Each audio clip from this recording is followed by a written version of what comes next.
A banshee is a supernatural figure from Gaelic Celtic folklore, often depicted as a wailing or singing woman. This entity is typically linked to specific families and serves as a harbinger of death, warning of an impending loss within a household. In Irish tradition, banshees are thought to be remnants of the Tuatha Dé Danann, ancient deities of Ireland who were driven underground by the Milesians, marking the arrival of Celtic culture. After their defeat, these deities became associated with mounds or hills called Sidhe, evolving into what we now consider fairies, or the Aes Sidhe, meaning people of the hills. Thus, banshees embody a blend of ghostly and fairy-like qualities, representing both the past and the supernatural. William Butler Yeats highlights how the ancient Irish gods, the Tuatha Dé Danann, diminished in stature over time, becoming viewed as fairies when they lost their worship. Meanwhile, the banshee is often seen as a ghost or spirit, a semi-transparent female figure. David Russell McAnally, Jr. describes her as a disembodied soul deeply connected to a family, either out of love or hatred. Banshees are said to observe human affairs, lingering near their former families to either soften or intensify the grief surrounding impending death. McAnally's definition removes the mythological aspects of banshees, reflecting a trend during the Christianization of Ireland and Scotland. In this view, banshees are seen not as remnants of ancient pagan gods transitioned into fairies, but rather as the spirits of deceased family members. The word banshee comes from the Irish Banshee, meaning woman of the hills or woman of the fairies.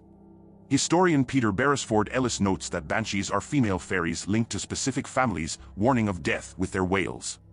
The Banshee naming pattern appears in other folklore figures, like Lonan She and Catsith. In the Scottish Highlands, the banshee is known as Bean washerwoman.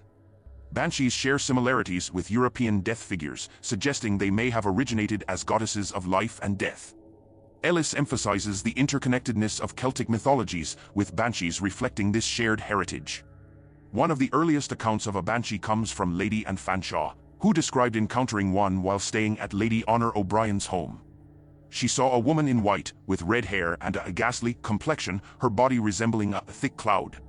The banshee spoke 3 times, saying "a horse," before vanishing. Lady Jane Francesca Wilde, in her 1919 work, noted that banshees appear differently depending on whom they visit.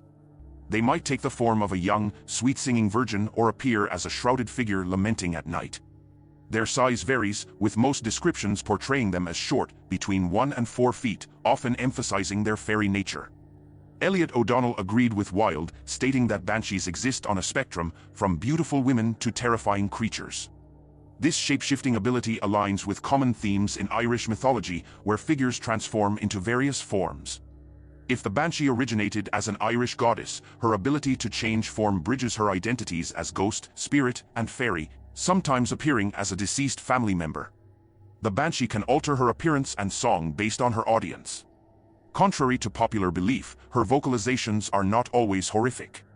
D.R. McAnally, Jr. notes that when the banshee loves those she calls, her song is a soft, tender chant, comforting both the dying and the survivors. However, if the banshee was an enemy to the family, her cry becomes a blood-curdling scream, filled with malicious glee over the impending death. Elliot O'Donnell describes this as a sound akin to a woman being violently killed. This duality in the banshee's vocalizations echoes the tradition of keening, a mournful wailing often associated with death in Irish culture. Keening, derived from the Irish word cuina, to cry or weep, was a mourning practice in early modern Ireland, performed with a strained, nasally voice. The eerie melodies, punctuated by bursts of weeping and silence, resemble the haunting music associated with banshees. Legend states that keening was created by the goddess Brigid, a triune figure of poetry and fertility, distinct from Saint Brigid.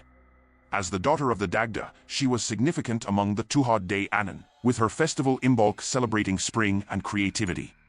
Brigid's connection to sorrowful singing and house blessings mirrors the banshee's role, though inverted. Brigid promotes fertility while banshees herald death.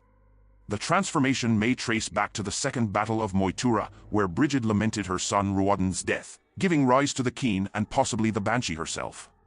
In Irish folklore, banshees are linked to old families of pure Milesian stock, as noted by David Russell McAnally, Jr., and Shun descendants of Normans and Saxons. The Milesians, the last invaders of Ireland, conquered the Tuatha Dé Danann, effectively burying the goddess Brigid and her kin. This act has left a lasting grudge, as banshees are said to remain with these ancient families even through misfortune, until the last descendant is laid to rest. Banshees symbolize deep ancestral ties and the weight of old grudges in Irish mythology. To quote David Russell McAnally, Jr., "The Banshee attends only the old families, and though their descendants, through misfortune, may be brought down from high estate to the ranks of peasant tenants, she never leaves nor forgets them till the last member has been gathered to his fathers in the churchyard." The McCarthys, McGraths, O'Neill, O'Reillys, O'Sullivans, O'Riordans, O'Flahertys, and almost all other old families of Ireland have banshees, though many representatives of these names are in abject poverty. Elliot O'Donnell argues against the strict interpretation that banshees only haunt pure-blooded Irish families. She believes that families with historical fame, like the O'Neills or O'Donnells, can still be haunted even with some Saxon or Norman ancestry. However, she insists that a family must have at least some Celtic-Irish origin, rejecting the idea that families like the Fitzwilliams could qualify. In contrast, Lady Wilde suggests that non-Irish gifted musicians or poets might be eligible for banshee visits. O'Donnell dismisses this, asserting that only Irish families with at least 1,000 years of lineage would attract a banshee, as evidenced by the absence of banshee hauntings among global musical or poetic geniuses. Feeling relieved that a banshee visitation is statistically unlikely?